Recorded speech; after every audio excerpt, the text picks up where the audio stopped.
momentos más cruciales de su existencia, la humanidad, que empleó miles de años en consolidarse, corre el riesgo de ser destruida. Ni siquiera el Imperio Romano en su época tuvo tanto poder cuando implantó la Pax Romana.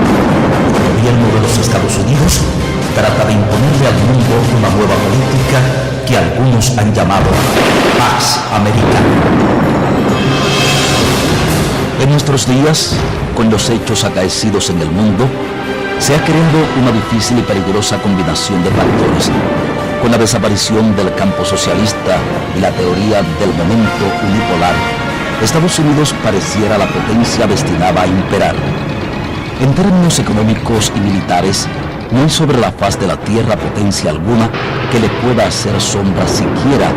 y la preocupación ahora para ellos es que no surja tampoco en el futuro. No hay un análisis lógico que le diga a nadie que el ataque terrorista contra las Torres Gemelas y el Pentágono requería como respuesta desatar una guerra contra un país con el bajísimo grado de desarrollo, un país devastado por más de 20 años de guerra interna como es Afganistán.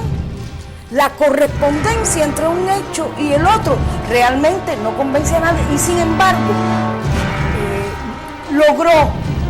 la administración Bush el apoyo de amplios sectores, otros sectores progresistas, ilustrados,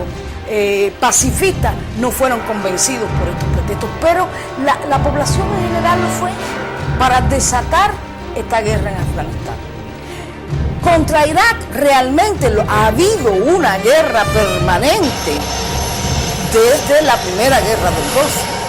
con acciones de ataques aéreos, con sanciones que han serias, gravísimas y durísimas sanciones económicas que pusieron la economía iraquí en muy malas condiciones y afectaron a la población iraquí, a los enfermos, a los niños, a los ancianos, a las mujeres. Y hasta que se desató la invasión, no fue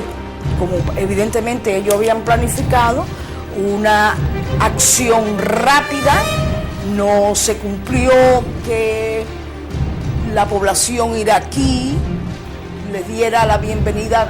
como salvadores que los iban a librar de Saddam Hussein, sino han enfrentado una terrible resistencia, terrible en el sentido de fuerte, sentido de eficaz, ya son algo más de 1.000 muertos los soldados norteamericanos. Por supuesto, las acciones de la resistencia y la represión contra esa resistencia también ha dado lugar a víctimas inocentes. Es decir, que la sangre, la destrucción siguen siendo parte de esta guerra, de la cual por lo menos yo no le veo un fin inmediato. Las ilegales guerras en Afganistán e Irak, con desdeño de las Naciones Unidas, demostraron que los Estados Unidos están convencidos de que tienen la misión de difundir sus conceptos de libertad y democracia en el mundo. La paz romana, convertida ahora en americana. Cuando hablamos de que todo esto está rozando, está articulando un movimiento muy cercano al fascismo que puede ser entendido como tal, pensamos que es muy importante la manera en que el presidente cubano lo aclaró en una ocasión, en uno de sus discursos, cuando decía que el fascismo en los Estados Unidos es un concepto que se puede vincular o entender más bien en términos de la política exterior, a partir del parentesco o semejanza que tuvo con los estados fascistas de los años 30, de los años 40, no tanto desde el punto de vista de las estructuras políticas internas, porque el fascismo supone, como se sabe, que se suprimen los parlamentos, el sufragio desaparece, es decir, hay toque de queda, no hay elecciones libres. Esto es algo que caracteriza el acontecer político en los Estados Unidos, pero detrás de esto está ese telón de fondo de mano dura, personas con ideologías conservadoras, elitistas, reaccionarias, que tienen un común denominador, el pensamiento reaccionario que caracteriza el terrorismo, que caracteriza el fascismo. En ese contexto, las pretensiones de Estados Unidos por liderar en un mundo donde existen rivalidades y contradicciones con los países que se pueden considerar como sus propios aliados, son más inquietantes porque pueden desembocar en conflictos mayores por rivalidades de poder, por posicionamientos de fuerza en el marco de una correlación mundial en la cual hasta ahora los Estados Unidos tienen todas las de ganar por el enorme papel que desempeñan desde el punto de vista ideológico de la fuerza militar y es un empeño por recuperarse totalmente desde el punto de vista económico. Los pueblos naturalmente siguen mostrando una capacidad de resistencia, no todo está perdido y dentro de un clima donde se puede reafirmar la agresividad de la hostilidad, también sería esperable junto con eso un aumento de la resistencia. Irak es un buen ejemplo y para qué hablar, para no parecer chauvinista, de las posiciones que ha tenido Cuba con cerca de 50 años dentro de poco, aprendiendo a vivir y aprendiendo a triunfar dentro de un clima realmente muy hostil.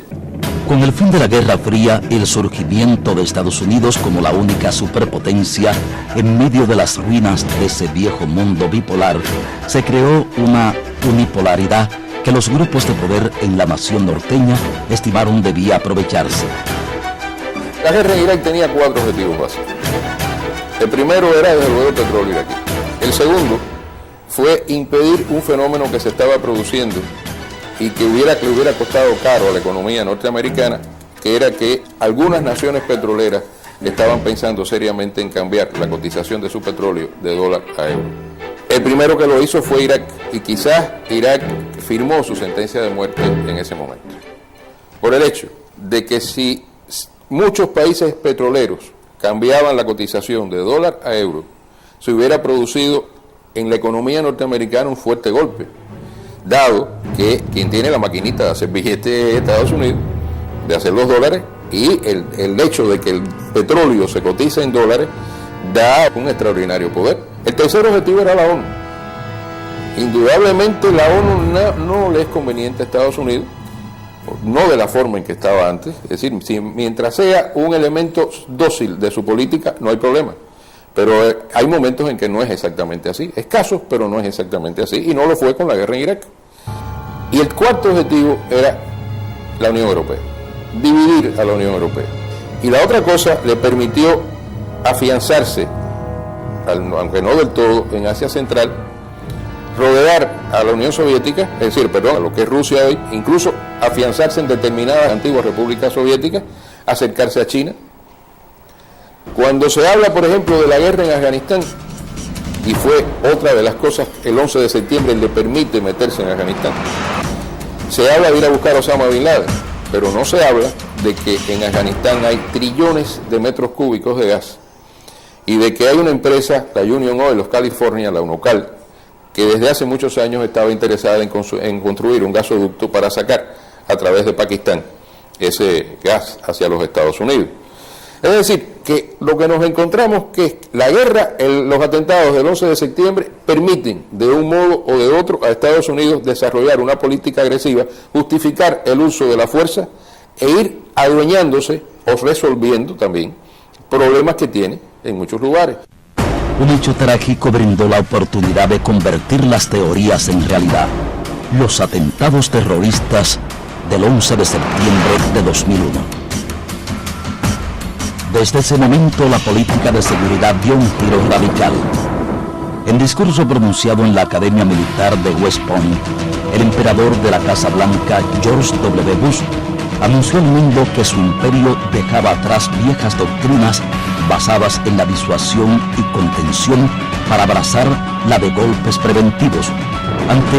lo que él consideraba una amenaza a la seguridad de su nación.